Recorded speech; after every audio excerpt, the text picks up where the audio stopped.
Hi, welcome to ಕಲ್ಕುಲಿ creation log. ನಾನಿವತ್ತು ಒಣ ಮೀನಿಂದ ನಾವು ಫ್ರೈ ಮಾಡ್ಕೊಳ್ಳೋದು ಹೇಗೆ ಅಂತ ತೋರಿಸ್ತೀನಿ. ನೋಡಿ, ನೀವು ಯಾವುದೇ ಒಣ ಮೀನನ್ನು ಬೇಕಿದ್ರೂ ತಗೊಳ್ಳಿ. ನಾನು ಇದನ್ನು ಚಿಕ್ಕದಾಗಿ ಚೂರು ಮಾಡಿ ಇಟ್ಕೊಂಡಿದ್ದೀನಿ. ಇದು ಸಿಲ್ವರ್ ಫಿಶ್ಗಿಂತ ಸ್ವಲ್ಪ ದೊಡ್ಡ ಬರುತ್ತಲ್ಲ ಅಂತಹ ಮೀನು. ಅದನ್ನು ನಾನು ಈ ರೀತಿ ಚಿಕ್ಕದಾಗಿ ಇದ್ರ ಮಧ್ಯ ಮುಳ್ಳಿರುತ್ತೆ ನೋಡಿ, ಅದನ್ನೆಲ್ಲ ತಕ್ಕೊಂಬಿಟ್ಟು ಈ ರೀತಿ ಪೀಸ್ಗಳನ್ನು ಮಾಡಿ ಇಟ್ಕೊಂಡಿದ್ದೀನಿ. ಇದನ್ನು ನಾನು ವಾಶ್ ಮಾಡಿಬಿಟ್ಟು ನೀರೆಲ್ಲ ಕ್ಲೀನಾಗಿ ಡ್ರೈನ್ ಮಾಡಿ ಇಟ್ಕೊಂಡಿದ್ದೀನಿ. ಇದು ಕ್ವಾಂಟಿಟಿ ನಿಮಗೆ ಎಷ್ಟು ಬೇಕೋ ಅಷ್ಟು ನೀವು ತಗೊಳ್ಳಿ. ಹಾಗೆ ಅದಕ್ಕೆ ನಂತರ ಒಗ್ಗರಣೆಗೆ ನೀರುಳ್ಳಿ ಒಂದು ಚಿಕ್ಕದು ಈ ರೀತಿ ಚಿಕ್ಕದಾಗಿ ಹೆಚ್ಚಿ ಇಟ್ಕೊಂಡಿದ್ದೀನಿ.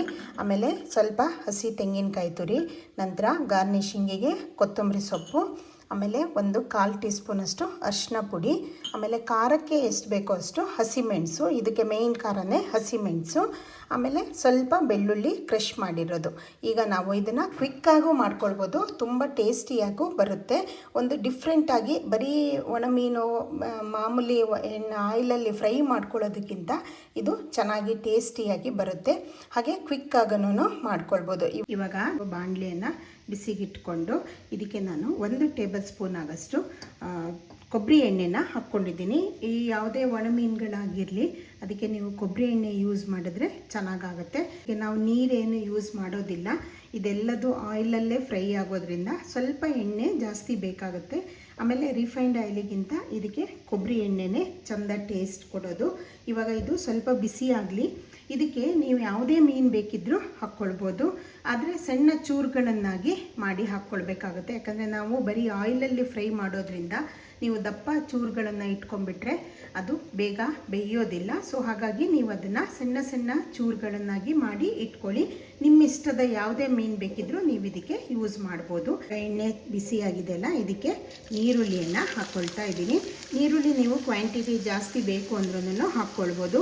ಇದು ಮೀನು ಸ್ವಲ್ಪ ಜಾಸ್ತಿ ಒದಗಿ ಬರಲಿ ಅಂತ ಹೇಳಿಬಿಟ್ಟು ನೀರುಳ್ಳಿಯನ್ನು ಜಾಸ್ತಿ ಮಾಡಿಕೊಂಡ್ರೂ ಆಗುತ್ತೆ. ಇವಾಗ ಇದನ್ನು ಸ್ವಲ್ಪ ಹೊತ್ತು ಕಲರ್ ಚೇಂಜ್ ಆಗೋಷ್ಟು ಫ್ರೈ ಮಾಡ್ಕೊಳ್ಬೇಕು.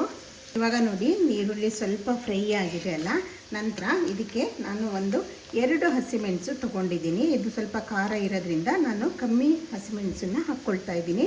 ನೀವು ಖಾರ ಜಾಸ್ತಿ ಬೇಕು ಅಂದರೆ ಇನ್ನು ನಿಮ್ಮ ಖಾರಕ್ಕೆ ಹೇಗೆ ಬೇಕೋ ಹಾಗೆ ನೀವು ಆ್ಯಡ್ ಮಾಡ್ಕೊಳ್ಳಿ.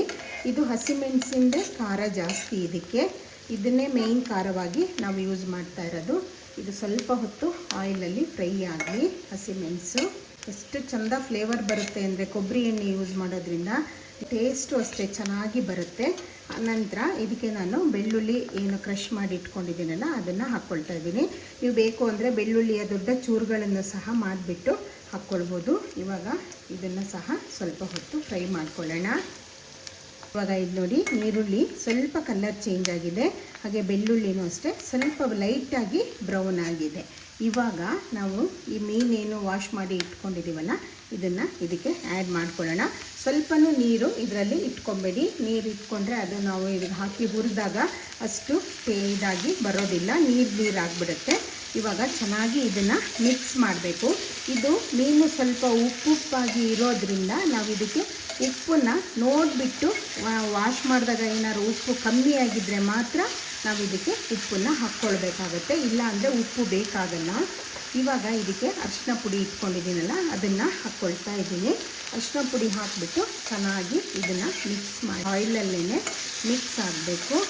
ಇದು ನಾನು ಇಬ್ಬರಿಗೆ ಆಗೋಷ್ಟು ಕ್ವಾಂಟಿಟಿಯನ್ನು ನಾನು ತೋರಿಸ್ತಾ ಇದ್ದೀನಿ. ನೀವು ನಿಮಗೆ ಎಷ್ಟು ಕ್ವಾಂಟಿಟಿ ಬೇಕೋ ಹಾಗೇನೇ ನೀವು ಮಾಡ್ಕೊಳ್ಳಿ.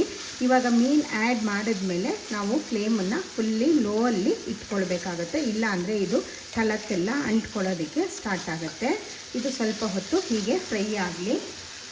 ಇವಾಗ ನೋಡಿ, ನಾನು ಖಾರಕ್ಕೆ ಹಸಿಮೆಣಸು ಹಾಕ್ಕೊಂಡಿದ್ದೀನಿ, ಆದರೂ ಕಲ್ಲರಿಗಾಗಿ ನಾನು ಇಲ್ಲೊಂದು 1/4 ಟೀ ಸ್ಪೂನಷ್ಟು ಅಚ್ಕಾರದ ಪುಡಿಯನ್ನು ಇದಕ್ಕೆ ಹಾಕ್ಕೊಳ್ತೀನಿ. ಇದು ಆಪ್ಷನಲ್ಲು, ನೀವು ಬೇಕು ಅಂದರೆ ಹಾಕ್ಕೊಳ್ಬೋದು, ಬೇಡ ಅಂದರೆ ನೀವು ಇದನ್ನು ಸ್ಕಿಪ್ ಮಾಡ್ಕೊಳ್ಬೋದು.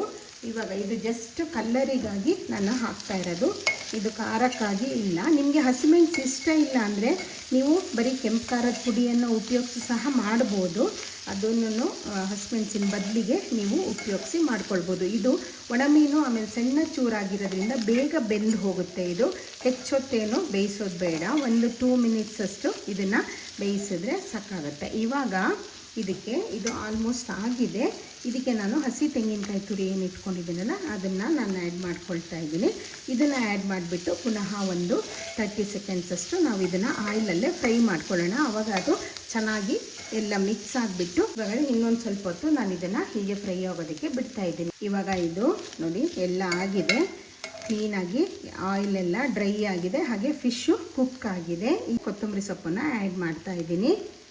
ಇದು ವೈಟ್ ರೈಸಿನ ಜೊತೆಗೆ ಚೆನ್ನಾಗಾಗುತ್ತೆ. ಯಾವ್ದಾದ್ರು ಸಾಂಬಾರಿದ್ದರೆ ಪಲ್ಯದ ಥರ ಇದನ್ನು ನೀವು ಸೈಡಿಗೆ ಯೂಸ್ ಮಾಡ್ಬೋದು, ಇಲ್ಲ ಅಕ್ಕಿ ರೊಟ್ಟಿ ಜೊತೆಗೆ ಹೀಗೆ ಇದನ್ನು ಡೈರೆಕ್ಟಾಗಿ ನೀವು ಸೇರಿಸ್ಕೊಂಡು ತಿನ್ಬೋದು. ತುಂಬ ಟೇಸ್ಟಿಯಾಗಿ ಬರುತ್ತೆ.